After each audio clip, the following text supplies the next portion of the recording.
인사드리겠습니다. 안녕하세요. 인천에서 교제하고 있는 김승재 형제입니다. 오늘 장흥교회 형제 자매님들과 함께 교제하게 되어서 참 감사한 마음입니다. 우리 하나님께 기도드리겠습니다. 우리를 사랑하시고 우리와 늘 함께 하시며 우리의 기도에 귀 기울이시고 응답하시는 고마우신 아버지 하나님, 오늘 하루도 주님을 위해 살 수 있도록 은혜를 베풀어 주심에 감사드립니다. 하나님을 알지 못하고 죄악 가운데 살던 저희를 그와 같이 버려두지 않으시고 십자가 주님의 보혈로 구원하여 자녀 삼아 주셨습니다. 오늘 이제까지 성령이 함께 하시는 몸된 교회 가운데 거하며 살도록 인도하여 주심에 감사드립니다. 오늘 주님의 보혈로 거듭난 우리를 주님의 이름 앞에 모아주셨습니다. 이 시간 각 사람의 마음을 아시는 하나님께서 각 사람에게 필요한 말씀이 되어질 수 있도록 인도하여 주시고, 오늘 이 자리 함께하지 못하신 성도님들 계신다면 어느 곳에 어떠한 형편에 있든지 동일한 은혜로 함께하여 주시고 다음에는 함께 모일 수 있도록 인도하여 주시기를 기도드립니다. 시종을 주께만 맡기고 의지합니다. 우리를 사랑하시는 예수님 이름으로 기도드렸습니다. 아멘. 함께 성경 찾겠습니다. 요한복음 4장입니다.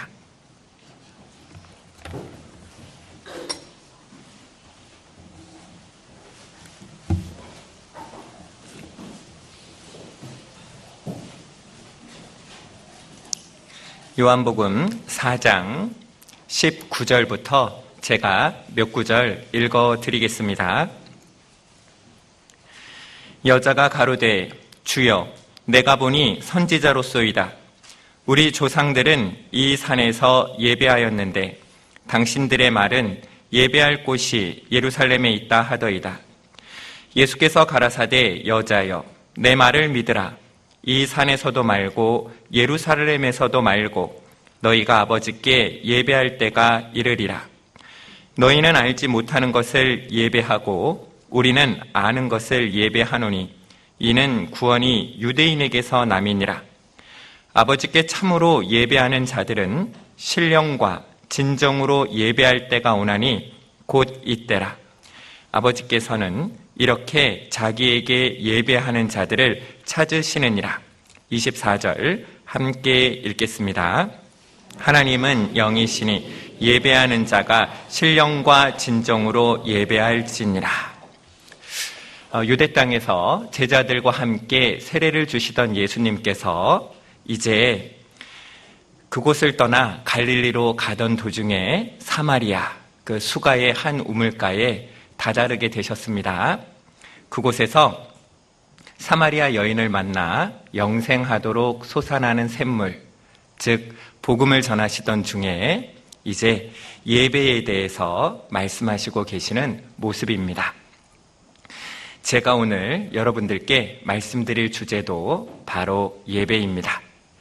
이 오늘 같은 주일이 되면 많은 사람들이 하나님께 예배를 드리고 또 예배를 본다 하여 이렇게 바쁘게 움직이는 모습들을 볼 수가 있습니다. 우리가 그분들께요, 어디 가세요? 어디 가고 계시나요? 이렇게 물어보면 예배 보러 가지요. 이렇게 대답하시는 것을 들어본 적이 있을 겁니다. 이 예배 보러 간다는 말 들어보셨나요? 네, 들어보셨죠? 이 예배 보러 간다고들 하는데 이 예배 보러 간다는 말은 눈으로 보고 또 그 예배를 구경하러 간다 이런 뜻이죠.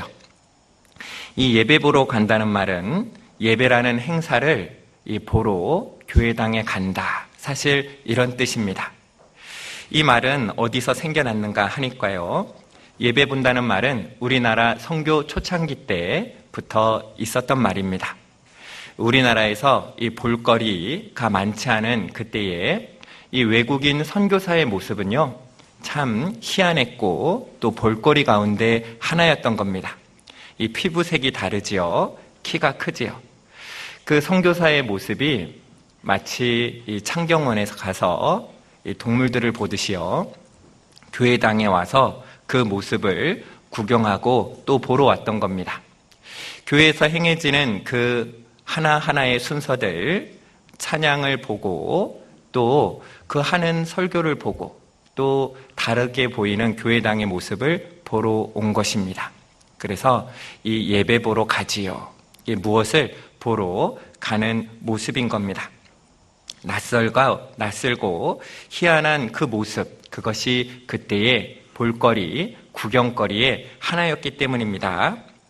그리고 또 어떤 교회들에서는요, 이 예배를 본다고 하니까 자꾸 뭔가를 보여주려고 하는 겁니다.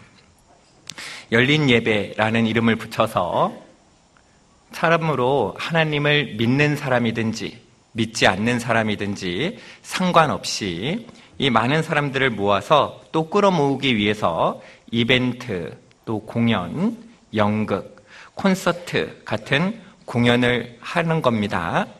이 무엇을 보여주고 또 그것을 보러 가는 거죠. 이벤트 보죠. 이 연극 봅니다. 이 영화 보지요. 이렇게 자꾸 보여주고 또 보는 것, 이거를 영어로 하면 뭐라 그래요? 쇼라고 하죠. 이 쇼를 하는 겁니다. 이 쇼를 보러 가고 또 그 쇼를 하는 겁니다. 하지만 성경적인 예배는 오직 거듭난 사람들만이 드릴 수 있는 겁니다. 예배는 모든 사람들이 드릴 수 있는 게 아닌 겁니다. 이 예배에 대해서 잠깐 먼저 말씀드리자면, 이 예배는 사람이 사람으로 태어나서 사람으로서 할 수 있는 가장 가치 있고 영화로운 일, 가장 아름다운 일, 이것이 예배라고 할 수 있습니다. 사람의 존재의 목적이 바로 예배입니다. 하나님께서는 우리에게 예배받기 위해서 우리를 창조하셨습니다. 사람의 존재의 목적이 예배이기도 합니다. 거듭난 사람만이 하나님께 예배드릴 수 있다고 했죠. 예배는 우리의 구원의 목적이기도 합니다. 그래서 하나님은 이 예배를 너무나 소중히 보십니다. 하나님은 이 예배를 너무나 귀하게 생각하는 겁니다. 그런데 그런 예배를 이 쇼가 되게 해서는 안 되는 겁니다. 예배는 오직 하나님이 드리는 것이기 때문입니다. 예배 보러 간다는 말은 예배자를 구경꾼 만든다 그랬죠. 이 마치 관람하는 사람처럼 바꾸는 겁니다. 혹시 이 자리에 예배 보러 오신 분 계시는지 모르겠습니다. 저희는 예배 본다는 말은 잘 쓰지 않습니다. 그런데 오늘 혹시 이 자리에 말씀을 보러 오신 분이 계시는지 또 구경하러 오신 분이 계시는지 모르겠습니다. 오늘 오신 전도인 말씀은 잘하시나? 목소리는 좋으신가? 옷은 잘 입으셨나? 오늘 암송하신 형제님 암송은 잘하시나? 오늘 식사 메뉴는 뭔가? 우리 찬양대 찬양은 잘하나? 구경하고 보러 왔다면 그것은 이 예배자의 올바른 모습이 아니죠. 예배는 보고 구경하는 것이 아니라 예배는 드리는 것입니다. 24절 같이 읽겠습니다. 하나님은 영이시니 예배하는 자가 신령과 진정으로 예배할지니라. 예배하는 자가 예배할지니라. 이 예배자는 예배를 행하는 것이지 구경하고 관람하는 것이 아닌 겁니다. 예배는 내가 드리는 것이죠. 그래서 이 로마서 12장 1절에도 보면 너희 몸을 하나님이 기뻐하시는 거룩한 산 제사로 드리라. 이는 너희의 드릴 영적 예배니라 라고 되어 있습니다. 예배는 구경하고 관람하는 것이 아니라 행하고 드리는 것입니다. 이 예배가 드려지고 있을 때 그것을 구경하고 있으면 안 되겠죠? 그곳에 함께 참여하는 겁니다. 하나님께 드려야 되는 겁니다. 예배는 오직 거듭난 자들이 드리는 것이라고 했습니다. 근데 그 예배를 보시는 분도 계십니다. 우리는 예배를 드리는 것이라면 그 예배를 보고 계시는 분은 누구실까요? 하나님이십니다. 우리는 예배자, 우리는 예배를 드리는 자며 그 예배를 받으시고 보시는 분은 하나님이신 겁니다. 그래서 바로 지금 내가 이 자리에서 드리는 그 예배를 하나님은 보고 계시는 거예요. 지금 나의 마음을 하나님께서 보고 계십니다. 예배 드리는 나의 태도를 하나님께서 보고 계시는 거예요. 우리는 그것을 구경하고 관람하는 것이 아니라 우리는 행하며 그것을 주님께 드려야 되는 겁니다. 내가 어떤 생각과 어떠한 마음으로 지금 이 자리에 참여하고 있는지 보고 계시는 분은 하나님이시죠. 어떤 가정에 신방을 갔더니요, 벽에 써붙여 놨더라고요. 하나님이 보고 계신다. 그렇죠? 우리의 예배는 교회 당에서만 이루어지는 것이 아닙니다.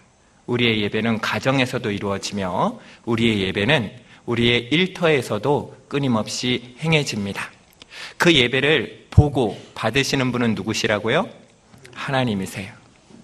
우리가 하나님 앞에 서 있다는 것을 잊어서는 안 됩니다. 하나님 앞에서, 이 코람데오라고 하죠. 그 예배를 하나님께서 보고 계십니다. 하나님은 참으로 신령과 진정으로 드리는 예배를 받으시고 또 그 예배하는 자를 하나님께서는 간절히 찾고 있다는 것을 우리는 본문을 통해서 알 수 있습니다. 그런데 이 예배라는 말 참 쉬운 듯 하면서도 어렵게 느껴집니다. 이 예배에 대해서 조금 더 이렇게 알아보도록 하겠습니다. 로마서 12장입니다.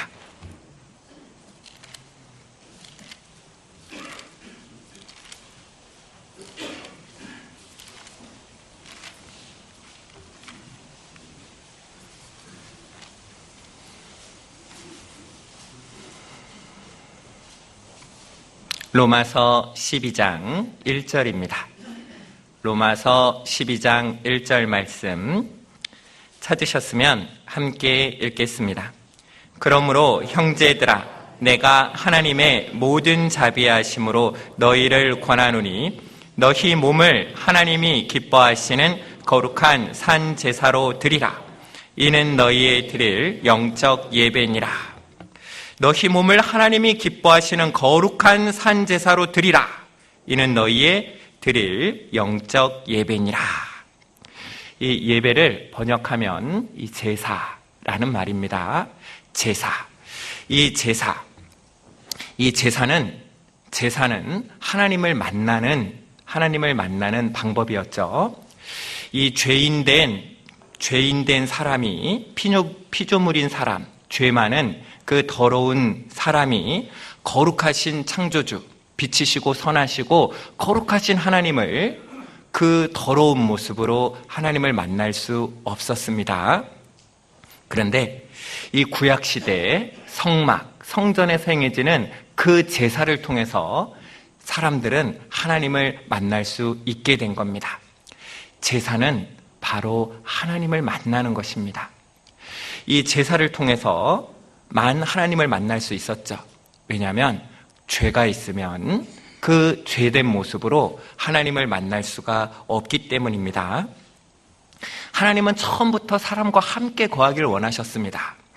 하나님은 사람을 사랑의 짝으로 창조하셨고 그리고 늘 사람과 함께 거하기를 원하셨습니다. 그래서 에덴 동산, 이 에덴의 뜻이 무엇이죠? 기쁨이죠. 이 에덴 동산은 바로 기쁨의 동산이었습니다. 근데 에덴일 수 있는 이유가 무엇이었겠습니까? 에덴에 너무 많은 먹음직한 많은 과일들이 있고 아름다운 꽃들이 많이 피어났기 때문에 그곳이 에덴이었을까요? 물론 그런 것들도 있었을 겁니다. 지금도 아름다운 곳이 참 많이 있죠. 우리 장흥교회만큼이나요. 그런데 이 에덴이 에덴일 수 있었던 가장 큰 이유는 무엇이냐면 바로 그곳에 하나님과 함께 거했기 때문입니다. 하나님이 계시지 않는 곳이 어떻게 에덴일 수 있겠습니까? 사람의 사랑의 대상, 그 사랑의 짝이신 하나님과 함께 있으니 그 에덴 동산은 참으로 기쁘고 즐거운 곳이었습니다. 하나님께 우리가 가득 차 계신 것처럼 우리의 생각이, 마음이, 삶의 모든 것이 하나님으로 가득 채워져 있기를 하나님은 원하시는데, 그런데 죄로 말미암아 그 하나님으로부터 사람은 분리되고 말았습니다. 죄로 인해 사람과 하나님은 나누어지고 분리된 겁니다. 오직 너희 죄악이 너희와 너희 하나님 사이를 내었고, 이제 죄를 가진 사람은 거룩하신 하나님 앞에 나아갈 수가 없는 겁니다. 하나님께 나아갈 수 있는 유일한 방법은 바로 피제사였죠. 이 피가 죄를 없이 하는 겁니다. 피가 죄를 속하느니라. 이 죄 문제를 해결해야지만 하나님을 만날 수 있었던 겁니다. 그래서 구약시대에 하나님을 만나는 그 제사가 이루어지는 그 장소의 이름이 무엇이었죠? 지성소, 지극히 거룩한 곳. 하나님이 거하시기 때문에 지성소였죠. 그런데 그 제사가 이루어지는 그곳의 또 다른 이름은 바로 회막이었습니다. 회막. 이 회자가 무슨 회자예요? 만날 회죠. 그곳에서 누구를 만납니까? 하나님을 만나는 거예요. 하나님은 우리를 만나기를 원하셨습니다. 하나님은 처음부터 우리와 함께하길 원하셨고, 그리고 그 만날 수 있는 방법을 주셨는데 그것이 바로 제사 예배였던 겁니다. 성경 찾겠습니다. 출애굽기 29장입니다.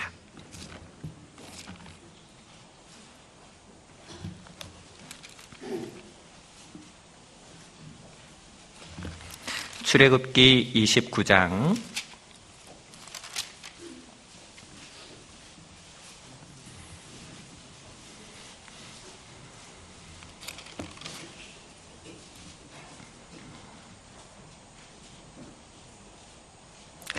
45절부터 제가 읽어드립니다.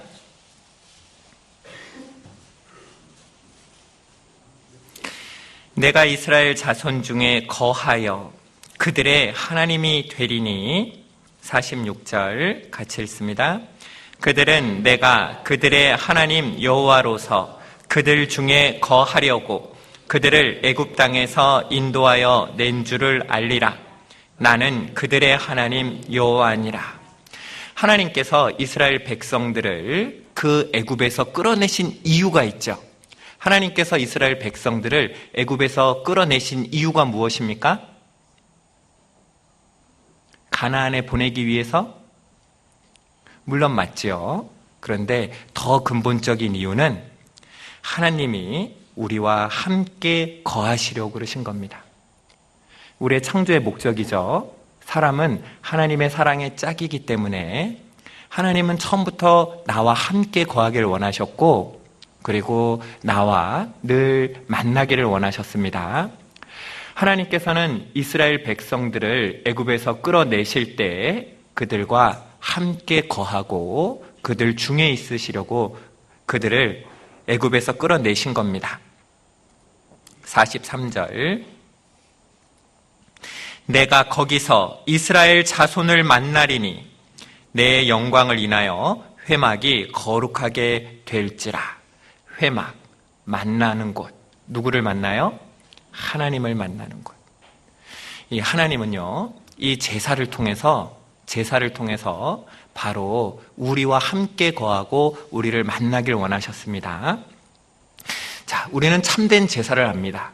구약시대의 모든 제사는 무엇에 대한 예표였습니까? 예수님에 대한 예표지요. 예수님의 그 영원한 속죄사역, 보라, 새 상죄를 지고 가는 하나님의 어린 양이로다. 이 참으로 그 예수님의 보혈, 내가 곧 길이요 진리요 생명이니 나로 말미암지 않고는 아버지께로 올 자가 없느니라.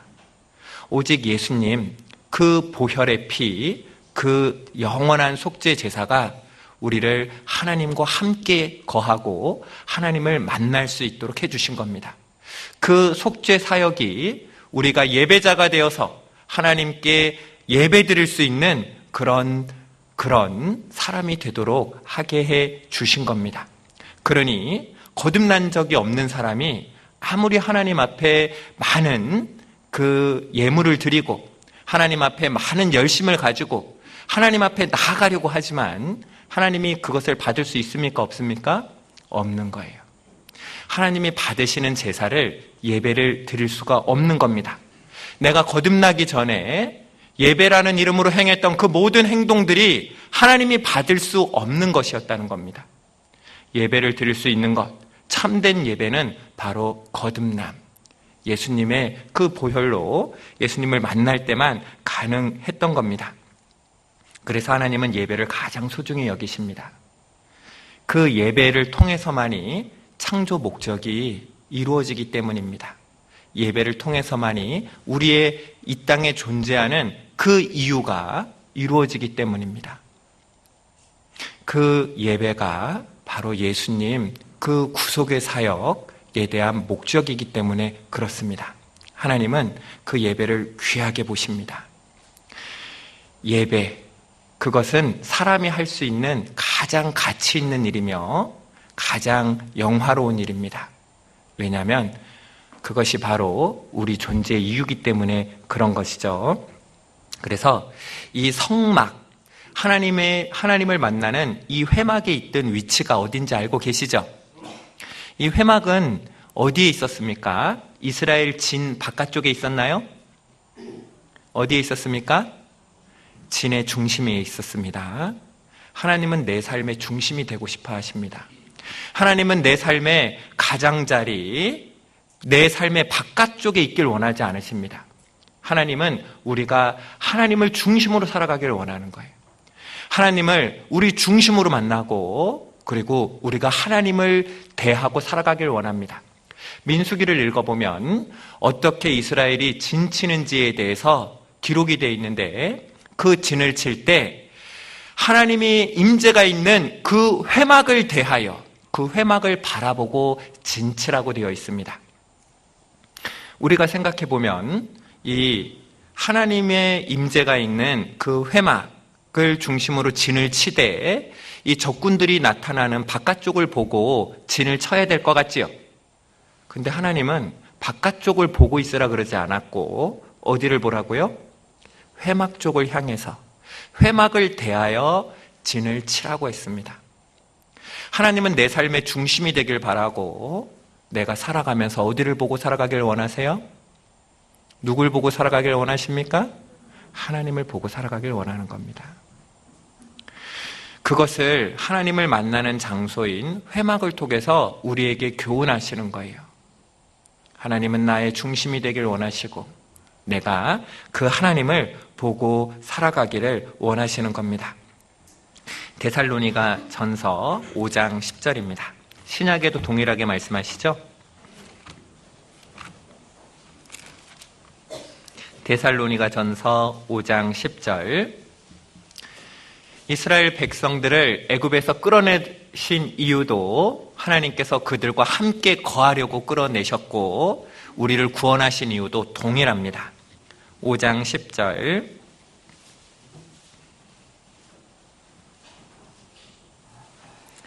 같이 읽겠습니다. 예수께서 우리를 위하여 죽으사 우리로 하여금 깨든지 자든지 자기와 함께 살게 하려 하셨느니라. 그러니 사람으로서 가장 영화로운 일, 사람이 할 수 있는 가장 가치 있는 일이 무엇이겠습니까? 하나님과 함께하는 그 일이 가장 귀한 거예요. 우리가 할 수 있는 가장 위대한 일, 사람이 할 수 있는 가장 위대한 일이 무엇입니까? 하나님과 함께하는 일입니다. 하나님이 가장 기뻐하시는 일, 그것이 영혼을 살리는 일이죠. 그 일 가운데 함께하는 일, 그것이 사람이 할 수 있는 가장 위대한 일이 되는 겁니다. 이 성경에 기록되어 있는 가장 오래된 예배, 그 제사는 무엇일까요? 기억나세요? 창세기 4장에 가인과 아벨이 드린 제사를 기억하실 겁니다. 하나님께서 이 가인과 아벨이 하나님께 예배를 드렸습니다.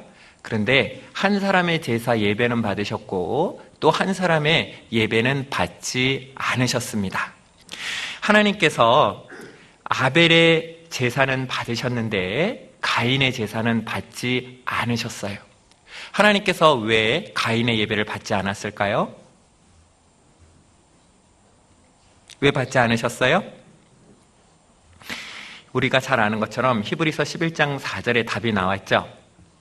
믿음으로 아벨은 가인보다 더 나은 제사를 하나님께 드렸습니다. 이 믿음의 제사여야 되는 거죠. 이 믿음은 어디서 나죠? 믿음은 들음에서 납니다. 우리가 믿음의 제사를 드리기 위해서는 들어야 되며, 그리고 그 듣는 것은, 그 들음은 또 어디서 났습니까? 하나님의 말씀, 예수님의 말씀, 그 말씀대로 드리는 그 믿음의 제사가 하나님이 받으시는 그런 제사인 겁니다. 그런데 가인은 그 제사를 드리지 못한 겁니다. 이 가인이 잘 몰랐던 것이 몇 가지 있죠? 그 중에 하나가 무엇이냐면 하나님과 타락한 인간 사이에는 반드시 속죄가 필요하다는 거예요. 가장 오래된 제사를 통해서 우리 교훈을 좀 받아봤으면 좋겠습니다. 가인은 잘 몰랐던 것이 있습니다. 세 가지를 말씀드리자면 첫 번째는 그가 하나님이 어떤 분이신지 잘 몰랐습니다. 지금도 그런 분들이 있죠. 하나님이 어떤 분인지 잘 모르는 거예요. 이 하나님은 사랑의 하나님이시지만 하나님은 또 무엇의 하나님이세요? 공의의 하나님이시죠. 하나님은 사랑의 하나님이시지만 공의의 하나님이십니다. 하나님은 공의의 하나님이시기 때문에 하나님은 죄를 용납하실 수 없는 분입니다. 공의는 죄는 반드시 심판받는 거죠. 그런데 가인은 그것을 알지 못했습니다. 하나님이 인간의 죄를 얼마나 심각하게 여기는지 가인은 알지 못했던 거예요. 요즘에도 그런 사람들이 있죠. 하나님은 사랑의 하나님이신데 그 사랑의 하나님께서 지옥을 만드실 리가 없다는 겁니다. 하나님은 사랑의 하나님이시기도 하지만 공의의 하나님이심이 성경에 가득가득 차 있는데도 그것을 보지 못하는 겁니다. 그런데 지옥이 없다면 예수님께서 이 땅에 오실 이유가 있어요, 없어요? 없어요. 지옥이 없다면 예수님이 이 땅에 오실 이유가 없습니다. 예수님께서 지옥이 없다면 그런 수치와 고통을 받으실 이유가 없었어요. 지옥이 없다면 예수님께서 죽으실 필요는 더욱더 없었던 겁니다.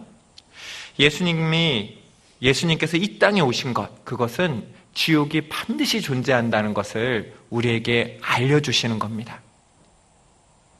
그런데 사랑의 하나님만을 생각하는 겁니다. 사랑의 하나님만을 생각하니까 그러니까 그 하나님이 얼마나 죄를 싫어하시고 그리고 그 죄와 함께 하실 수 없다는 것을 무시한 거죠. 제가 이렇게 예전에 어떤 분을 이렇게 전도하게 되었는데 그분이 20여 년 동안 교회를 다니셨습니다.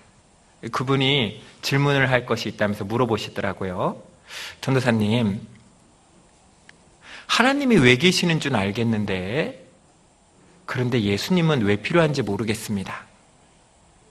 그분은 20여 년 동안 교회를 다니셨지만 하나님께서 받으심직한 예배를 드린 적이 있을까요? 없을까요? 없으셨던 겁니다. 예수님이 계시지 않으면 그 하나님을 만날 수가 없잖아요. 하나님을 올바로 아는 것이 필요합니다. 이 산골에 사는 총각과 이 바닷가에 사는 처녀가 결혼을 했답니다. 그 바닷가에서 자란 처녀는요, 사랑하는 남편을 위해서 맛있는 요리를 해주고 싶을까요? 해주기 싫을까요? 해주고 싶어요. 그래서 이 갖은 바다에서 나는 그 많은 해산물, 몸에 좋은 것을 가지고 이렇게 요리를 준비를 해서 남편에게 줍니다. 이 남편은요, 그 요리를 보니까 아내의 정성이 느껴지죠. 그런데 먹어본 적이 없으니까 이걸 잘 못 먹는 겁니다. 매일매일 그 맛있는 음식이 올라오는데 남편이 보기에는 그게 맛있게 느껴지지가 않는 거예요. 계속해서 그 해물이 올라오니까요, 하루는 이야기를 합니다. 내가 먹어본 것 중에 도대체 바다에서 나는 걸로 먹어본 게 뭐가 있을까? 이 고민을 하다 보니까 참치캔이 생각이 났습니다. 나 참치 먹고 싶어. 딱 그날 이야기를 한 거예요. 그러니까 매일매일 밥을 안 먹던 남편이 참치 먹고 싶다고 하니까 아내가 그날 진작 말하지 그걸 왜 지금까지 얘기 안 했을까? 이렇게 생각하면서 수산물 시장으로 뛰어갔습니다. 그래 뭘 사왔어요? 이 실한 참치 한 마리를 사가지고 와가지고 그날 이 남편을 위해서 음식을 준비한 거예요. 남편이 맛있게 먹었을까요? 못 먹었을까요? 못 먹었습니다. 왜 못 먹었어요? 이게 입에 안 맞잖아요. 이 아내는요, 정성이 부족해서 남편이 좋아하는 음식을 주지 못했던 걸까요? 아니죠. 이 아내는 남편에 대한 마음이 없어서 남편이 좋아하는 음식을 주지 못했던 걸까요? 아닙니다. 왜 주지 못했을까요? 남편이 어떤 음식을 좋아하는지 몰랐기 때문이에요. 그래서 참으로 하나님이 기뻐하시는 것을 드리기 위해서는 하나님이 무엇을 원하시는지를 알아야 되는데 하나님이 원하시는 것과 상관없이 그냥 내가 드리고 싶은 것을 드리면 된다고 생각하는 겁니다. 그래서 이 죄 문제를 해결하지 않고 헌금 많이 하면 하나님이 알아주시겠지, 상기도 하고 새벽제단 쌓으면 하나님이 그걸 기쁘게 생각하시겠지 하는 오해를 하는 겁니다. 하나님은 결코 죄를 가지고 있는 사람들을 만날 수 없는 겁니다. 그래서 하나님을 우리가 알 때, 하나님을 더욱더 온전히 알아갈 때 하나님을 더욱더 기쁘게 해드릴 수 있는 거예요. 그래서 호세아도 말하죠. 그러므로 우리가 여호와를 알자. 힘써 여호와를 알자. 우리가 하나님을 잘 알수록 그 주님의 기뻐하시는 것을 드릴 수 있는 겁니다. 가인의 두 번째 잘못은 바로 첫 번째 잘못으로부터 나온 겁니다. 이 첫 번째 잘못은 하나님이 무엇을 원하는지 알지 못했기 때문이며, 두 번째 잘못은 정성을 통해서 하나님이 받아 주실 거라는 착각을 했다는 겁니다. 자기 생각이죠. 우리 본문으로 돌아가겠습니다. 요한복음 4장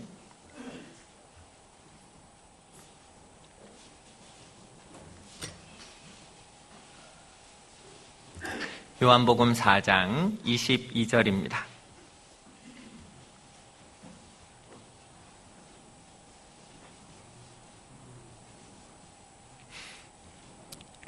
같이 읽겠습니다.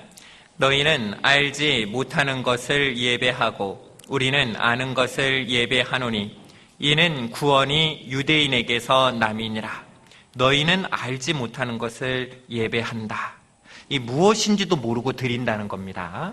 실제로 이때 사마리아에서 그 드리는 예배의 형식은 하나님께 드리는 온전한 예배의 모습이 아니었죠. 이 사마리아에는 다른 나라 이방 국가의 그 종교들이 섞여 들어와 있었습니다. 도대체 누구에게 드리는 건지도 모르고 알지도 못하면서 드리는 예배였어요. 지금도 그런 사람들이 많습니다. 하나님께 드리는 건지도 잘 모르면서 하나님께서 받으시면 좋고 아니면 말지 이렇게 생각하는 사람들이 있는 겁니다. 내가 지극정성으로 하고 그렇게 하면 하나님이 받으실 거다. 아닙니다. 하나님께서 받으심직한 예배는 바로 참으로 예수 그리스도를 통해서만 드릴 수 있는 거죠. 나의 정성이 아니라 하나님이 주시는 선물, 우리 구원은 하나님이 주시는 선물이죠. 우리가 믿음으로 말미암아 받은 그 구원의 선물은 은혜로 받은 겁니다. 은혜는 나의 노력이 아닙니다. 은혜는 받을 만한 자격이 없는 사람에게 거저 주어지는 것이 은혜죠. 우리가 하나님께 나아가는 것은 바로 믿음으로 그 은혜로 나아가는 것입니다. 가인이 잘못한 세 번째는 하나님과 올바른 관계를 맺고 있지도 않으면서 맺고 있다고 착각한 거예요. 내가 집사고 내가 장로인데 하나님이 나를 모르면 누가 알겠냐, 이렇게 생각하는 거죠. 내가 하나님께 이런 지극정성으로 살아왔는데 그런데 하나님이 나를 모르시겠냐. 지금도 그런 분들이 많습니다. 참으로 예수 그리스도를 받아들인 적이 없는데, 예수님을 통해서 그 죄 문제가 해결된 적이 없는데도 하나님이 자신을 알아주고 있다고 생각하는 거예요. 구원 받으셨습니까? 물어보면 내가 집사요, 이렇게 나오는 겁니다. 그렇게 됐다고 해서 천국 가는 거 아니죠? 내가 권사라고, 내가 장로라고 해서 천국 가는 게 아닙니다. 올바른 관계에 있다고 착각하고 있는 거죠. 참으로 하나님께 예배드릴 수 있는 것은, 아벨과 같이 예배드릴 수 있는 것은 그 죄 문제를 해결해야지만 되는 겁니다. 아벨은 믿음의 제사를 드렸습니다. 피의 제사를 드렸습니다. 죄를 없이 하는 제사를 드렸습니다. 올바로 하나님을 만날 수 있었습니다. 이것이 하나님이 받으시는 제사며 하나님이 받으시는 예배인 거예요. 예배자는 바로 거듭난 자들만이 예배 드릴 수 있는 겁니다. 21절, 예수께서 가라사대 여자여 내 말을 믿으라. 이 산에서도 말고 예루살렘에서도 말고 너희가 아버지께 예배할 때가 이르리라. 이 예배할 때가 이르리라 라고 말씀하셨죠. 지금은 그때가 안 된 겁니다. 제사를 계속 드리고 있었는데 예수님께서 아직 돌아가시지 않으셨죠. 지금은 이제 예수님을 통해서 참으로 하나님께서 받으심직한 한 그런 제사를, 예배를 드릴 때가 이제 곧 오는 겁니다. 그 예배를 어떻게 드리는 겁니까? 바로 신령과 진정으로 드리는 예배인 겁니다. 24절 다시 함께 읽겠습니다. 하나님은 영이시니 예배하는 자가 신령과 진정으로 예배할지니라. 이 신령한 영, 바로 성령이죠. 이 성령으로 드리는 예배는 언제 가능한 거예요? 언제 우리에게 성령께서 오셨습니까? 구원받을 때, 우리가 거듭났을 때, 이 참으로 신령으로 예배를 드릴 수 있는 자격이 생긴 겁니다. 그리고 이 진리는 바로 하나님의 말씀을 따라 살아가는 그 삶을 말하는 겁니다. 하나님께 드리는 가장 아름다운 예배는 거듭나서, 그리고 그 하나님의 진리의 말씀, 아버지의 말씀은 진리니이다, 그 말씀을 조차 살아갈 때 하나님께서는 기뻐하시는 겁니다.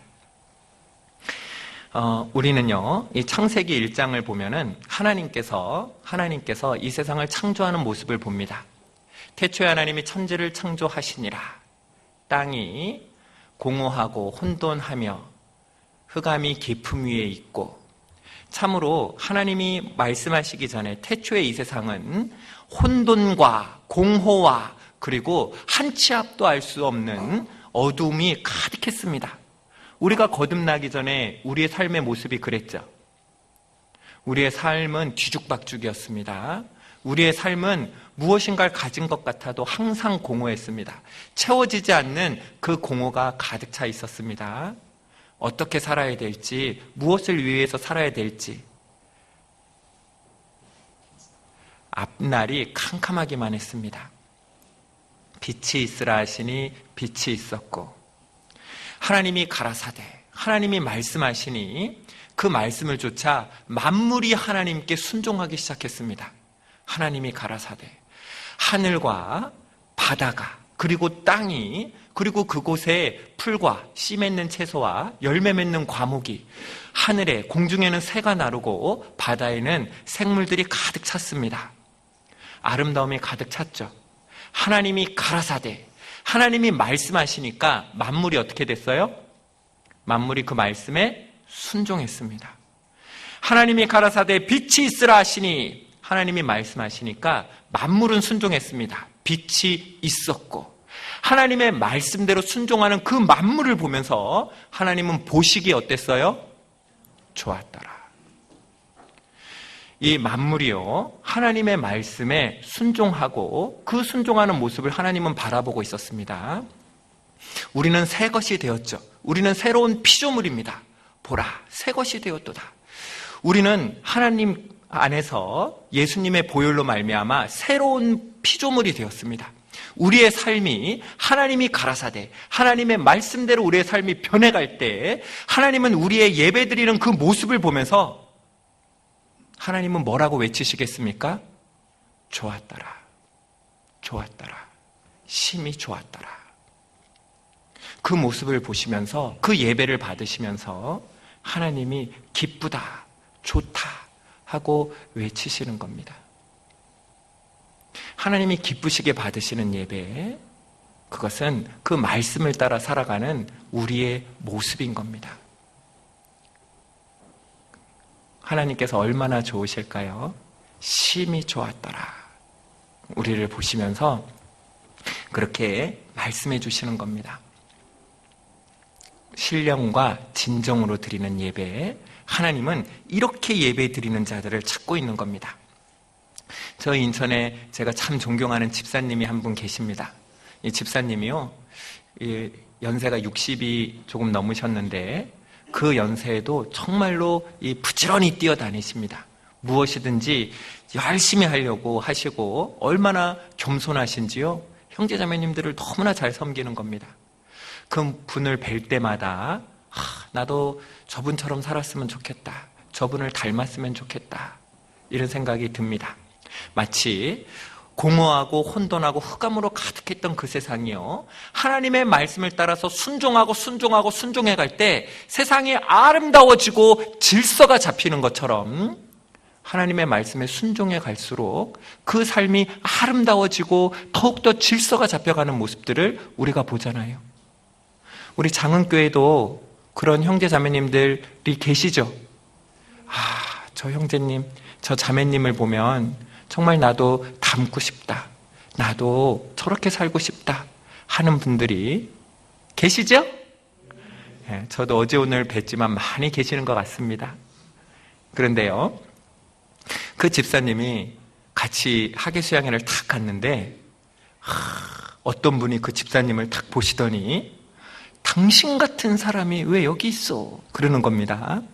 잘 몰랐는데 이 집사님이 거듭나기 전에 이 군에서 복무를 했었나 봅니다. 그런데 이 훌륭하신 집사님이 거듭나기 전에는요, 진짜 고약한 사람이었었나 봐요. 어찌나 후임들을 괴롭히고 그랬으면은 내가 나가면 가만히 두지 않겠다 했던 그분을 어디서 만났어요? 학예수양에서 만난 겁니다. 그런데 그분이, 그 고약한 사람이요, 그 참 악해 보였던 그 사람이 어떻게 됐어요? 변했어요. 무엇이 그 집사님을 변하게 했습니까? 말씀이 변하게 한 거예요. 그 말씀이 때문에 변화가 되고, 그리고 그 말씀으로 변화가 되니 그 모습을 보는 형제 자매님들께 참 감사가 되고 기쁨이 되죠. 그 모습을 보는 하나님은 어때요? 더 기쁜 겁니다. 심히 좋았다, 너무 좋다, 하나님이 말씀하시는 겁니다. 나의 삶도 하나님이 보고 계시겠죠. 하나님은 우리를 보고 계십니다. 우리의 예배를 받고 계세요. 그 예배를 보시면서 좋다, 기쁘다 말씀하시는 겁니다. 그런데 이 예배라는 말이 제사라는 뜻이라 그랬죠. 그런데 그 말의 뜻을 보면, 자, 따라해 봅니다. 입맞추다. 그 말의 뜻에 입맞추다라는 뜻이 있습니다. 이 입맞춤이라는 것은 굉장히 현실적이죠. 아주 추상적인 것이 아닙니다. 우리는 어떠한 사람에게 입을 맞춥니까? 사랑의 대상에게 입 맞추는 거예요. 하나님은 우리를 사랑의 대상으로 창조하셨고 그 사랑을 실질적으로 우리와 함께 나누기를 원하시는 겁니다. 그래서 이 제사의 모습도 보면, 이 입맞춤의 모습을 보면 이런 겁니다.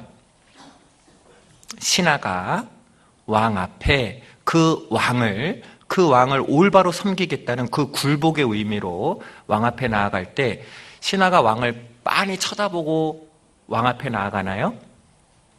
그렇지 않죠. 엎드려 왕 앞에 나갑니다. 굴복의 표시로 그 앞에 엎드리며, 그리고 사랑의 표시로 그의 발에 어떻게 해요? 입을 맞추는 거예요. 그것이 예배의 모습인 겁니다. 그런데 그 신하는 실제로 그 왕을 사랑했는지는 알 수는 없습니다. 그 권력 앞에, 그 힘 앞에 어쩔 수 없이 무릎을 꿇고 입을 맞추게 될지도 모르겠습니다. 근데 우리 하나님은 우리를 힘으로 굴복시키시는 분이 아니죠. 우리가 하나님을 알면 알수록, 하나님에 대해서 더 깊은 사귐이 있으면 있을수록 그분 앞에 무릎 꿇게 되는 겁니다.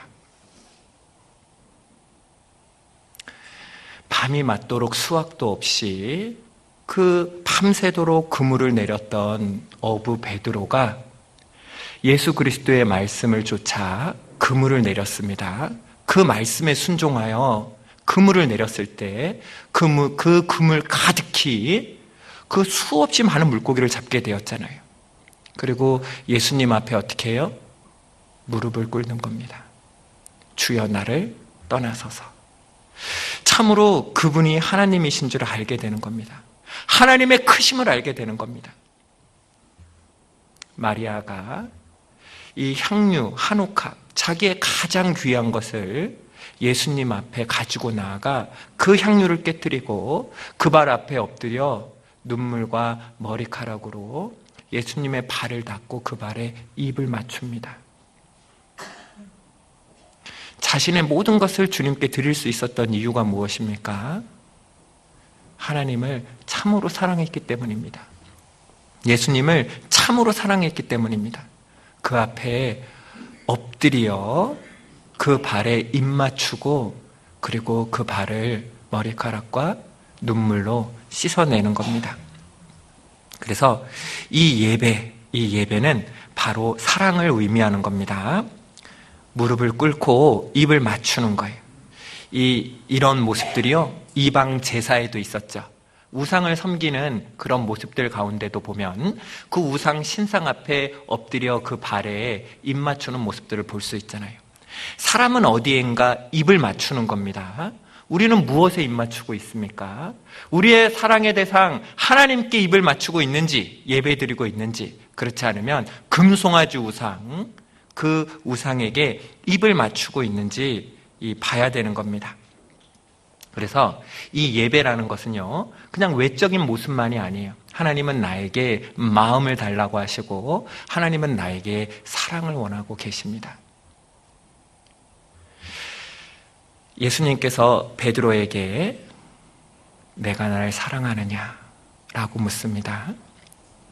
하나님은 우리에게 그 고백을 원하고 계십니다. 내가 날 사랑하느냐?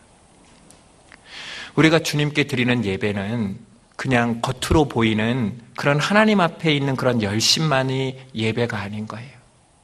하나님을 향한 그 마음, 그 사랑을 하나님은 우리에게 원하고 계시는 겁니다. 그래서 우리가 하나님을 경외한다. 이 경외한다는 것이 두려워 떠는 거잖아요. 근데 이 두려워 떠는 게 공포에 두렵고 떨림만을 의미하는 건 아닙니다. 제가 예전에 참 좋아하시던 분이 있었는데, 근데 그분을 만나기도 쉽지 않고 이 대화 나누기도 어려웠습니다.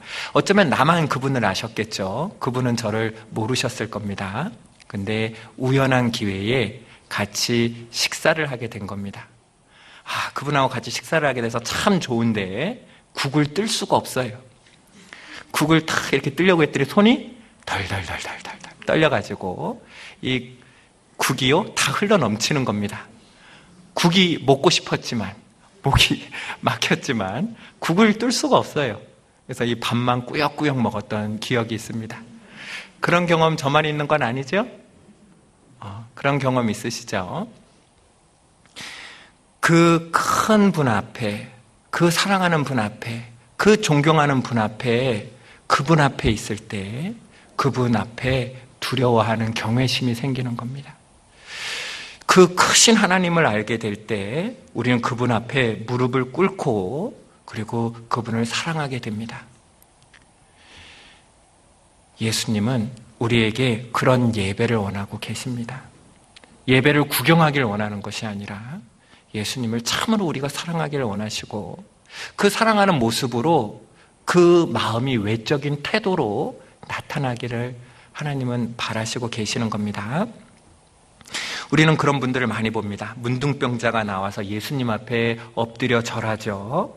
그리고 그 참으로 많은 사람들이 예수님을 만날 때 그 예수님 앞에 무릎을 꿇게 됩니다. 그렇게 무릎을 꿇고 절하는 것, 바로 하나님을 더욱더 알아갈 때입니다. 그 하나님을 알 때 우리는 마땅히 낮아지고 엎드리고 그분 앞에 입 맞추게 되는 겁니다.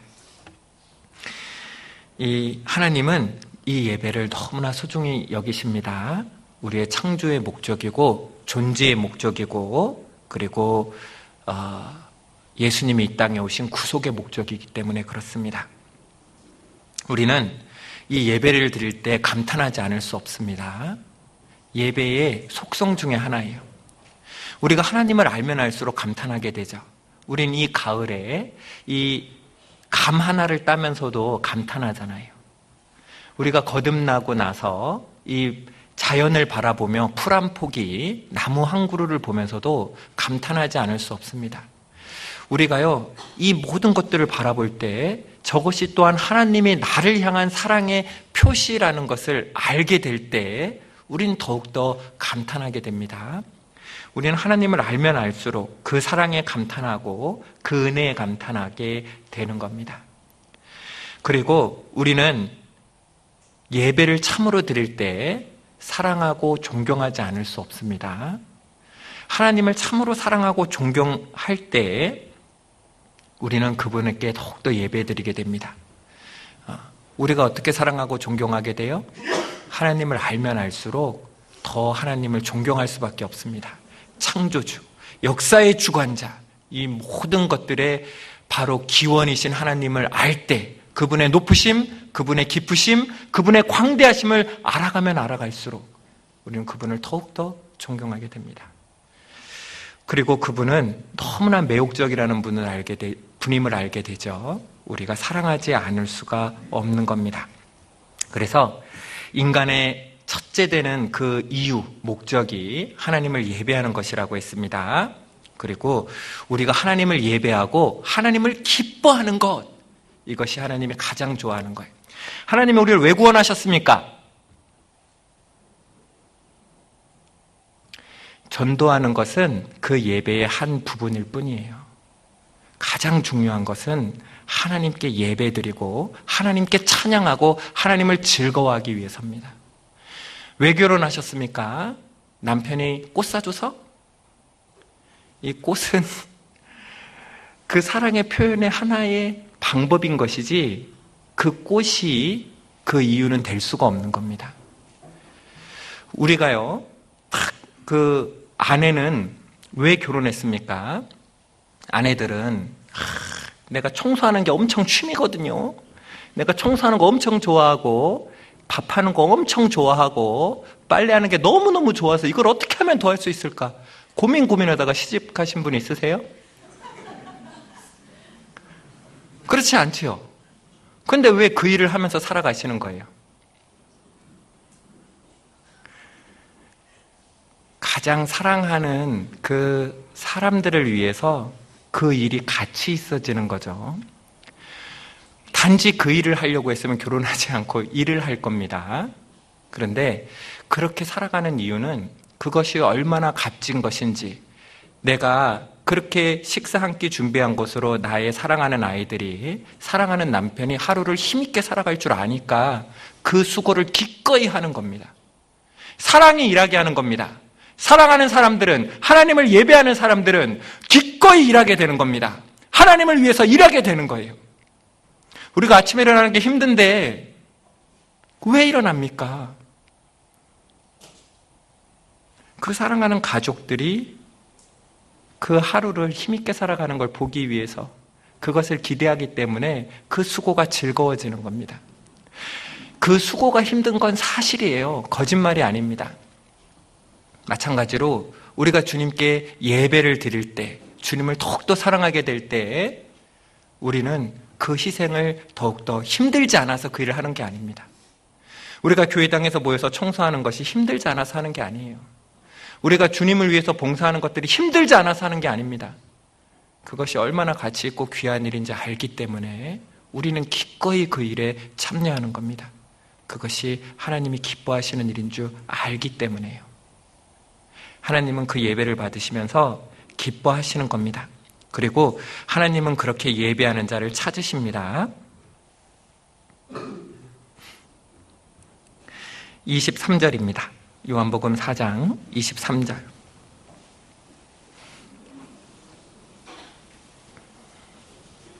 아버지께 참으로 예배하는 자들은 신령과 진정으로 예배할 때가 오나니 곧 이때라. 바로 예수님이 이 땅에 오심으로 말미암아 이제 진짜 예배, 참 예배, 진정한 예배를 드릴 수 있게 된 겁니다. 아버지께서는 같이 읽습니다. 이렇게 자기에게 예배하는 자를 찾으시느니라. 하나님께서는 찾고 계시는 겁니다. 이런 사람들을 어떻게 찾고 계시는지 그 심정을 알 수 있는 거예요. 돌아온 탕자를 기다리는 아버지의 심령으로 찾고 계시는 겁니다. 우리가 이런 마음으로 제사를 드릴 때 하나님이 얼마나 기쁘시겠어요. 그런데 우리도 이렇게 살아가는 게 행복합니다. 제가요, 중등부 아이들에게 이렇게 물어본 적이 있습니다. 우리는 장화라고 하면 예전에는 일할 때나 신는 건 줄 알았습니다. 근데 요즘 장화는 일할 때나 신는 게 아니죠? 패션 아이템이잖아요. 이 우기가 시작되기 전에, 장마가 오기 전에 우리 자매님들 이 장화 하나씩은 마련하잖아요. 이렇게 이 장화가 우기가 시작되기 전에 장화 2켤레가 이제 신상품으로 탁 나온 겁니다. 첫 번째 장화는요, 백화점 1층에 디스플레이, 전시되어 있습니다. 두 번째 장화는 한 사람에게 팔리워 비 오는 날 거리를 거닐입니다. 어떤 장화가 더 행복한 삶을 살았을까요? 1번, 백화점 1층에 전시되어 있던 장화. 2번, 한 사람에게 팔리워 비 오는 날 거리를 거닐었던 장화. 몇 번이요? 제가 물어봤더니 중학생들이, 중등부 아이들이요, 2번이요! 그러는 겁니다. 그래서 제가 물었죠. 왜냐? 얘들아, 왜냐? 백화점 1층에 전시돼 있어 봐라. 이 사람들이 지나면서 예쁘다 해주지. 화려한 조명이 쏟아지지. 얼마나 좋냐? 한 사람에게 팔려서 비 오는 날 거리를 거닐어 봐라. 꼬랑내 난다. 그 거리가 얼마나 지저분하냐? 근데 왜 2번이냐? 그랬더니 아이들이요, 전도사님, 장화잖아요. 장화니까 장화답게 살아야 행복하잖아요. 여러분들은 어떻습니까? 사람이 사람답게 살아야 가장 사람이 행복하지 않겠습니까? 사람이 사람답게 살 때 가장 행복합니다. 사람이 사람으로 태어나 사람으로서 할 수 있는 가장 가치 있는 일이 무엇이라고요? 예배입니다. 우리 예배 드릴 때 행복했잖아요. 언제 행복했습니까? 우리 예수님 만났을 때 행복했죠. 언제 행복했습니까? 힘들고 어려웠지만 이 교회당을 준비하면서 행복했잖아요. 이 복음 전할 때 무시하고 우리의 이야기에 귀 기울이지 않고 했지만 그들이 거듭나게 될 때 그 모습을 보면서 우리 행복했지요. 왜 그렇습니까? 사람은 하나님을 위해서 창조되었기 때문에 그렇습니다. 사람은 하나님을 위해서 창조되었기 때문에 하나님과 가장 가까이 있을 때 가장 행복한 거예요. 맞아요? 맞습니다. 전도서 12장입니다.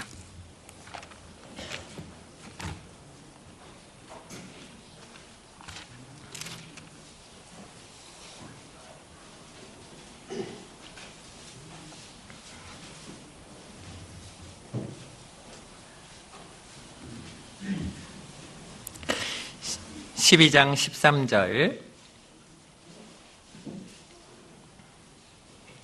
전도서 12장 13절 찾으셨으면 같이 읽습니다. 이래 결국을 다 들었으니 하나님을 경외하고 그 명령을 지킬지어다. 이것이 사람의 본분이니라. 사람의 본분이니라. 이 학생의 본분은 무엇이죠? 공부하는 거. 참 우리 학생들 듣고 싶지 않은 이야기죠? 근데 진짜 그래요. 예전에요. 한 사장님이 딱 회사에 앞으로 큰 사활에 걸려있는 중요한 일이 있었습니다. 김 과장, 우리 회사에 사활이 걸려있는 일이네. 이 보고서 다음 주까지 정말 잘 부탁하네. 하고서는 사장님이 다음 주에요. 딱 가보니까 이 김 과장이 하라는 일은 안 하고 영어 공부하고 있는 겁니다. 그래서 김 과장, 아니 그 보고서는 다 준비됐나? 회사에 사활이 걸린 문제네. 그랬더니 김 과장이 하는 말이, 사장님 이번 주 일요일 날 토익 시험이 있잖아요. 저 이번에 900점 넘을 것 같아요. 응원해 주세요. 공부할 수 있도록. 그리고 해놓으라고 한 일은 안 해놓은 거예요. 이 김 과장 어떻게 해야 됩니까? 공부 열심히 하는데 그래도 어떻게 해요? 회사에서 필요한 사람은 공부를 열심히 하는 사람이 아니라 먼저는 뭐 하는 사람입니까? 그 맡은 일을 열심히 하는 사람이잖아요.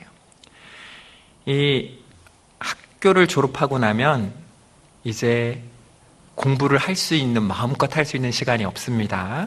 그래서 학생의 본분이라고 하는데, 할 수 있을 때 우리 학생들 열심히 공부하세요. 이때가 지나면 이제 하기 힘듭니다. 이 학생의 본분이 공부인 것처럼 사람의 본분은 하나님을 경외하고 그 명령을 지키는 것, 신령과 진정으로 예배드리는 것과 같지요. 하나님을 경외할 수 있는 것은 하나님을 참으로 사랑할 때 그분 앞에 참으로 그분의 크심과 그분의 광대하심 앞에 우리가 두려워하며 떨며 그분 앞에 서 있을 수 있는 거잖아요. 그 명령을 지키며 살아가는 것, 그 말씀대로 살아가는 것이 바로 거듭났을 때 가능한 거죠. 그런데 이것이 사람의 무엇이라고요? 본분. 사람의 본분이라는 것이 무엇이냐면 인생의 전부라는 겁니다. 사람으로서 할 수 있는 가장 가치 있는 일이라는 겁니다. 사람의 전 인생을 추구해서 해야 되는, 추구해야 될 바로 일이라는 겁니다. 그것이 사람의 본분이에요. 그러니까 사람으로 태어나서 사람답게 살지 못하는 것은 불량이에요, 불량. 이 공장에서 물건을 만들죠. 장화를 만들었는데 이번에 정말 예쁜 장화를 탁 신고 드디어 기다리던 비가 와서 즐겁게 신고 나갔는데 이 물이 쫙 새가지고 발에 스며드는 겁니다. 이거 어떻게 해야 돼요? 제가 물어봤더니 남학생들은 버려요 그러더라고요. 여학생들은 뭐라 그래요? 바꿔요 그러던데, 바꾸든 버리든 나한테는 쓸모 있어요, 없어요? 없어요. 불량은 쓸모 없죠. 물건은 불량인 것을 불량품이라 그럽니다. 이 사람이 불량인 것은 뭐라 그럴까요? 사무엘상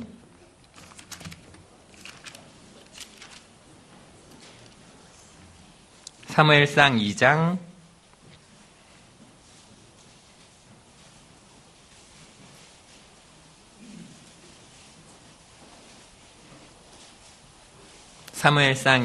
12절입니다.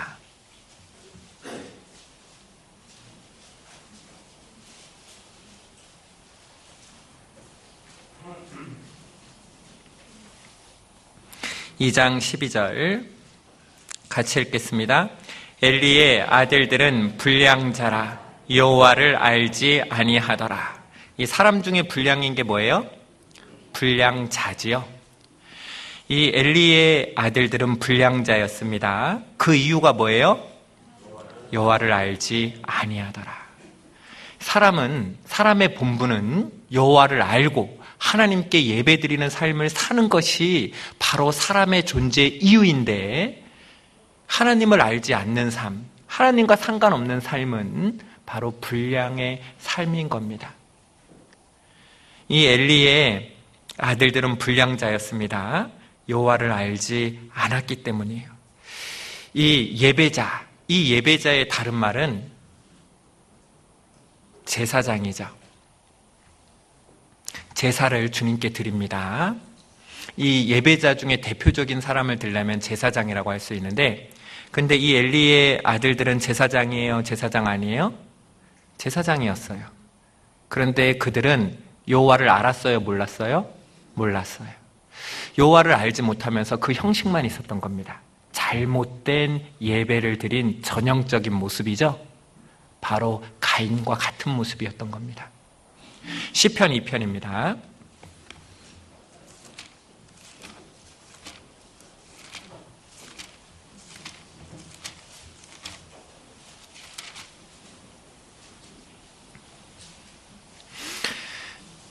불량인 사람들은 어떻게 되는가 잘 알지요?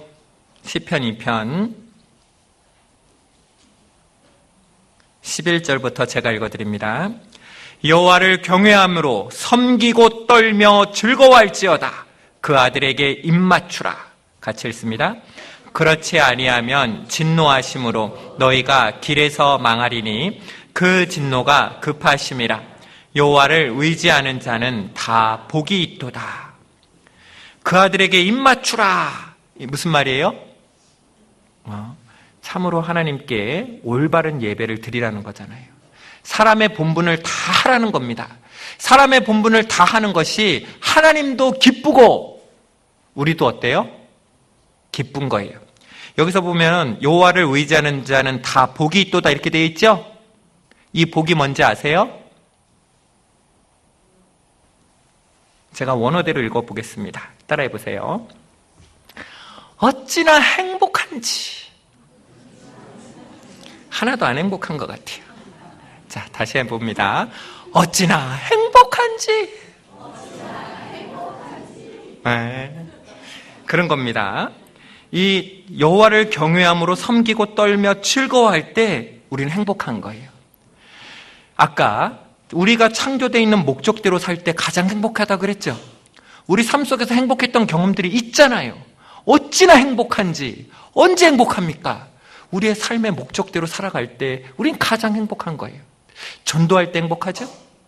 그렇죠? 자, 1절 봅니다. 복 있는 사람은, 이 복 있는 사람 어떤 사람이에요? 어찌나 행복한 사람. 이 참으로 우리는 행복하기 원하잖아요. 어떤 사람이 행복해요? 구원받은 사람이 행복합니다. 그 사람은 악인의 꾀를 쫓지 아니하며 죄인의 길에 서지 아니하며 오만한 자의 자리에 앉지 아니하고 2절 같이 읽습니다. 오직 여호와의 율법을 즐거워하여 그 율법을 주야로 묵상하는 자로다. 사람은 하나님과 관련된 일을 할 때 가장 행복한 거예요. 우리 형제자매님들 행복하세요? 행복하세요? 혹시 행복했었던 기억은 있는데 지금 행복하지 않다면 어쩌면 지금 내 삶 속에 다른 것을 마음에 두고 다른 것을 보고 살아가고 있는 건 아닌지, 참으로 하나님만 예배해야 되는데 그 하나님만 예배하는 것이 아니라 하나님께 입맞추어야 되는데 혹시 아파트에 입맞추고 있는지, 혹시 일하는 것에만 입맞추고 있는지, 우리가 하나님께만 무릎을 꿇어야 되는데 참으로 탐심은 곧 우상숭배니라, 그 다른 우상들 앞에요 무릎 꿇고 있는 건 아닌지. 사람들은요 어디엔가는 예배를 드리고 있는 거예요. 그게 하나님이 됐든지 그것이 우상이 됐든지 세상이 됐든지 그 앞에 무릎을 꿇고 그리고 입맞추고 있는 거예요. 그런데 가장 행복한 입맞춤은, 가장 기쁜 입맞춤은, 우리 마음속에 가장 큰 기쁨과 행복을 주는 입맞춤은 누구에게 입맞추는 겁니까? 하나님께 드리는 입맞춤이에요. 예배는 구경하는 것이 될 수 없습니다. 예배는 하나님을 만나고 하나님께서 주신 은혜를 직접 체험하고 감격하는 거예요. 구경만 하는 게 아닙니다. 어떤 형제 자매님들이 같이 모여서 열심히 봉사하고 있습니다. 그걸 구경하면서 잘하네.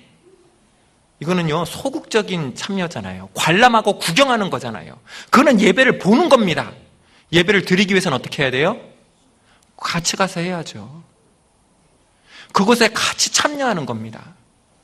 그래야지만 그 예배를 드릴 수가 있는 거예요. 예배는 어떤 분들은 보니까요, 예배를 교회당에서만 드리는 겁니다. 자, 이 사마리아 여인도 그렇게 이야기했죠. 이 예배는 자기 사마리아 사람들은 그리심산에서 드립니다. 당신 유대 사람들은 예루살렘에서 드린다고 합니다. 근데 예배는 예루살렘에서만 드리고 그리심산에서만 드리는 게 아니죠. 예배는 어디서 드려야 돼요? 내가 있는 모든 곳에서 드리는 겁니다. 예배는 성전에서 드리는 거예요. 그런데 구약시대의 성전은 예루살렘에 있었지만 신약시대 성전은 어디 있어요? 어디 있어요? 나잖아요. 내 안에 누가 와 있어요? 성령이 와 계시잖아요. 성령께서 함께 하시는 그 모든 곳이 나의 예배처가 돼야 되는 거예요.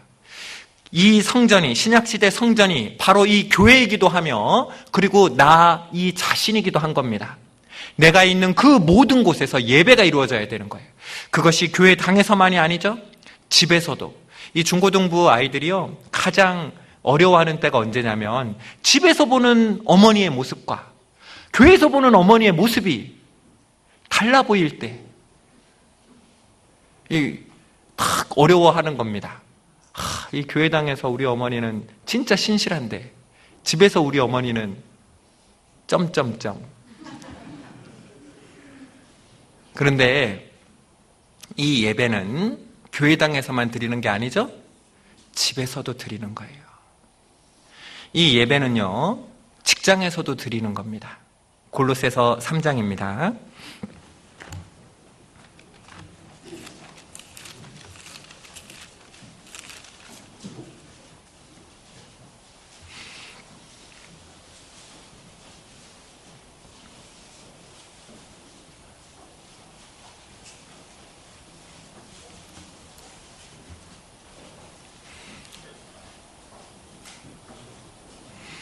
(3장 17절) 같이 읽겠습니다. 또 무엇을 하든지 말에나 일에나 다 주 예수의 이름으로 하고 그를 힘입어 하나님 아버지께 감사하라. 또 무엇을 하든지, 이 또 무엇을 하든지 이 모든 일을 이야기하잖아요. 말에도 일에도. 이 교회당에서만이 아니죠. 어떤 분들은 교회 안에서는 형제답게 말하고 세상에서는 세상 사람처럼 말해야 이 세상에서 안 속고 지혜롭게 사는 거라고 말씀하시는 분이 있습니다. 성경에 그렇게 돼 있어요? 아닙니다. 무슨 일에든지 말이나 일에나 이 죽게 하듯 해야 되는 겁니다. 주 예수의 이름으로 해야 되는 거예요. 18절 아내들아 남편에게 복종하라. 같이 읽습니다. 이는 주 안에서 마땅하니라. 이 하나님이 주신 거죠. 아내들아, 이 가정에서도 남편에게 복종해야 되는 겁니다. 19절 남편들아 아내를 사랑하며 괴롭게 하지 말라. 이 남편들에게도 말씀하시죠. 20절 자녀들아, 21절 아비들아, 22절 종들아. 이 교회에서만, 여기 보니까 장로들아, 성도들아 이렇게만 나온 게 아니죠. 가정에서도 직장에서도 참으로 죽게 하듯 하는 삶을 살아야 되는 겁니다. 22절을 제가 읽어드립니다. 종들아 모든 일에 육신의 상전들에게 순종하되 사람을 기쁘게 하는 자와 같이 눈가림으로만 하지 말고 오직 주를 두려워하여 성실한 마음으로 하라. 세상에서 사람들은요, 우리 상사는 존경할 만해야지 존경하죠. 그 사람 인품이 일은 잘하는데 진짜 아니에요. 능력이 있어야지 존경하지. 존경할 만하지 못합니다. 근데 우리의 상사는 누구예요? 누구예요? 예수님이고 하나님이시잖아요. 남편을 제가 복종하고 싶은데 남편이 복종할 만해야죠. 아내를 사랑하고 싶은데 아내가 사랑스러워야지요. 이게 다 틀린 말이죠. 23절을 같이 읽습니다. 23절 같이 읽습니다. 무슨 일을 하든지 마음을 다하여 주께 하듯 하고 사람에게 하듯 하지 말라. 아내들이 남편에게 복종할 때 그 모습으로 내가 누구에게 복종하고 있다는 걸 나타내는 거예요? 하나님을, 주를 복종하고 있다는 걸 그것으로 나타내는 겁니다. 이 남편들이요, 아내를 사랑함으로 하나님에 대한 사랑을 보여주는 거예요. 내가 어떻게 하나님과 관계를 맺고 있는지가 그것을 통해서 나타나는 겁니다. 우리는 직장에서요, 상사를 섬길 때 그 상사가 능력이 있는지 없든지 인품이 좋든지 나쁘든지가 아니라 내가 주께 하듯이 내가 주님을 어떻게 대하고 있는지가 그 모습 가운데 나타나는 거예요. 형제 자매들에게, 가족에게, 그리고 상사에게, 직장 동료들에게 내가 참으로 주께 하듯 하고 있는가? 그것이 내가 주를 섬기고 있는 그 모습인 거예요. 참으로 겸손하지 못하고 어른들 앞에서, 또 사랑하는 남편과 아내 앞에서, 그리고 상사 앞에서 참으로 겸손하지 못한 것은 누구 앞에 엎드리지 못하는 거예요? 누구 앞에요? 하나님 앞에 그런 모습을 가지고 있는 거예요. 무슨 일을 하든지 무슨 일에나 말에나 누구에게 하듯 하라고요? 주께 하듯 하는 겁니다. 그것이 내가 주님을 향해 있는 그 모습인 거예요. 내가 어떤 태도로 만나고 있는지를 보면 내가 주님을 어떻게 대하고 있는지가 나타나는 겁니다. 그게 우리의 예배의 모습입니다. 예배는 교회당에서 이렇게 말씀 듣는 설교 시간에만 이루어지는 것이 아니라 나의 삶 전체를 통해서 나타나는 거예요. 나는 천지에 충만하지 아니하냐. 하나님께서는 천지에서 우리를 다 보고 계시고 우리 성전에서 드려지는 그 예배가 내가 있는 그 모든 곳에서 이루어지고 있는 겁니다. 예배를 드리기 위해서는 세 가지가 필요하죠. 세 가지가 필요합니다. 첫 번째는 성전에서 드립니다. 성전 어디 있어요? 성전 어디 있습니까? 나잖아요. 이 예배를 드리기 위해서는 그 예배를 드리는 제사장이 있어야 됩니다. 제사장 어디 있어요? 어디 있어요? 나잖아요. 세 번째는 참으로 예배를 드리기 위해서는 제물을 드려야 됩니다. 그 제물은 어디 있어요? 어디 있어요? 나잖아요. 너희 몸을 하나님이 기뻐하시는 거룩한 산 제사로 드리라. 우리를 주님께 드리는 겁니다. 헌신하는 겁니다. 제사장이 제사 드리는 것이 마땅합니까? 마땅하지 않습니까? 마땅하잖아요. 주님께 나를 드리는 것이 마땅합니까? 마땅하지 않습니까? 마땅한 거예요.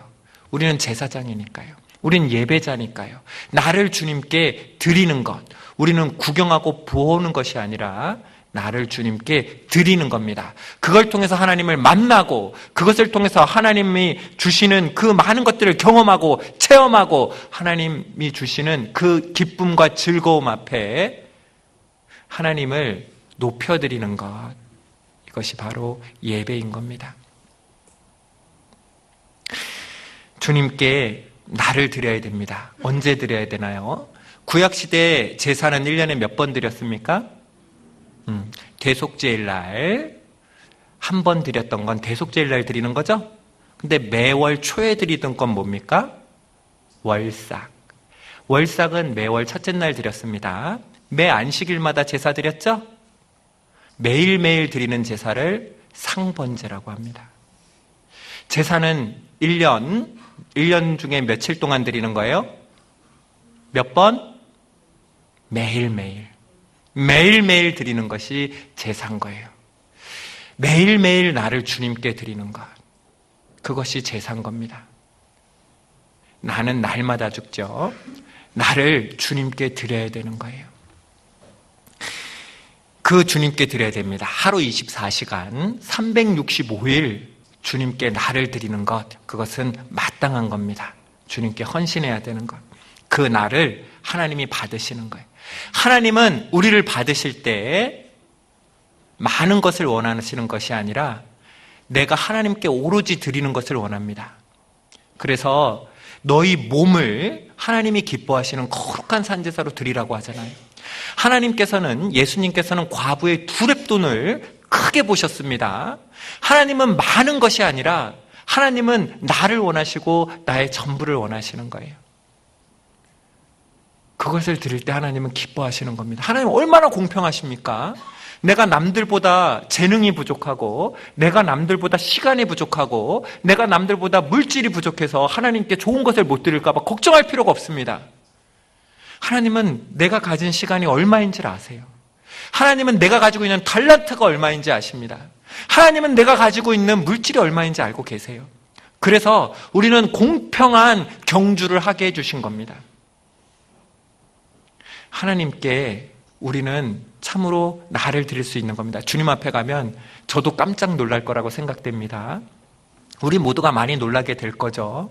우리가 보기에 재능 없고, 우리가 보기에 참으로 별 볼 일 없고 가난하게 생각했던 그가 하나님께 더욱더 크게 칭찬받고 영광받는 분이 될 수 있는 거예요. 제사, 하나님이 받으시는 예배는 1년 365일 24시간 드리는 겁니다. 예수님께서는 사마리아 여인에게 그리심산에서도 말고, 그리고 예루살렘에서도 말고 우리가 예배 드릴 때가 온다. 바로 우리 시대죠. 우리는 항상 날마다 나를 주님께 드려야 됩니다. 있는 모습 그대로. 그럴 때 주님께서 크게 여기시고 기뻐하시는 겁니다. 우리가 주님을 사랑하는, 예배하는 그 모습이 크게는 신앙생활의 4대 요소로 나타나죠. 우리가 주님을 사랑할 때 하나님의 말씀에 귀 기울이게 되고 그 말씀을 보고자 합니다. 우리가 하나님을 사랑할 때 하나님과 대화 나누기를 원합니다. 기도하기를 원하죠. 우리가 하나님을 사랑할 때 하나님이 귀하게 여기시는 영혼을 나도 구하고자 하는 마음이 생깁니다. 내가 하나님을 사랑할 때 그 하나님이 귀하게 여기는 그 형제 자매님들과 함께 거하기를 원하게 되는 거예요. 내가 참으로 하나님께 진정한 예배를 드릴 때 이 신앙생활의 4대 요소가 내 삶 속에서 주렁주렁 열매로 맺혀지게 되는 겁니다. 우리는 제사장이죠? 제사장은 예물을 드려야 되는데 나 자신을 드려야 되고, 또 우리 입술의 열매가 있죠? 그 입술로 드리는 제사가 있습니다. 이 성경에 보면은 많은 제사가 나오는데 그 중에 중요한 제사 한 가지만 읽고 정리하고자 합니다. 로마서 15장입니다.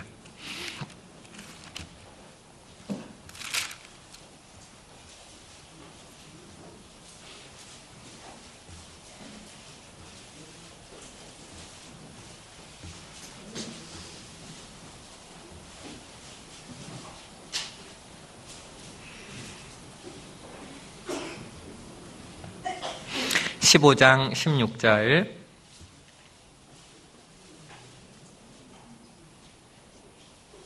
제가 읽어드립니다. 이 은혜는 곧 나로 이방인을 위하여 그리스도 예수의 일꾼이 되어, 같이 읽습니다. 하나님의 복음의 제사장 직무를 하게 하사 이방인을 제물로 드리는 그것이 성령 안에서 거룩하게 되어 받으심직하게 하려 하심이라. 자, 또한 예물이 나오죠. 우리는 예배자로서 하나님께 예배를 드려야 되는데 그 예물이 뭐라고 나와 있어요? 이방인입니다. 우리가 전도할 때, 말씀을 가까이 할 때, 하나님께 가까이 기도할 때, 그리고 교제 안에 두세 사람이 있는 그곳에 나도 그들 중에 있다고 하셨죠? 그곳에 있을 때, 그리고 이렇게 전도할 때 우리는 가장 행복합니다. 왜냐하면 우리는 그렇게 지음을 받았기 때문이에요. 우리가 예배하도록 지음 받았기 때문입니다. 장흥교회 형제 자매님들 항상 행복했으면 좋겠습니다. 행복의 비결은 바로 예배입니다. 하나님께 더욱더 가까이 하시고 하나님께 더욱더 나를 드림으로 하나님이 주시는 그 기쁨 가운데 날마다 거하시기를 기도하겠습니다. 함께 기도하시겠습니다. 우리를 사랑하시는 하나님 아버지 감사합니다. 우리가 참된 예배자, 참된 제사장이 되도록 예수님께서 십자가의 그 보혈로 우리를 구원하여 주셨습니다. 하나님, 참으로 우상 앞에 우리가 무릎 꿇고 입 맞추는 자들이 되지 않게 하시고 오직 하나님께만 무릎 꿇고 입 맞춤으로 하나님께서 가장 소중히 여기시는 예배를 드리게 하소서. 하나님이 기뻐하시는 예배를 드림으로 우리 삶이 고단할지라도 가장 행복한 삶, 가난할지라도 가장 기쁜 삶, 가장 영원한 삶을 살게 되는지 압니다. 하나님, 더욱더 영원한 것, 더욱더 값진 것을 추구하며 살아갈 수 있도록 도와주시옵소서. 오늘 말씀 가운데 함께하여 주심을 감사드리며 우리를 사랑하시는 예수님 이름으로 기도드렸습니다. 아멘.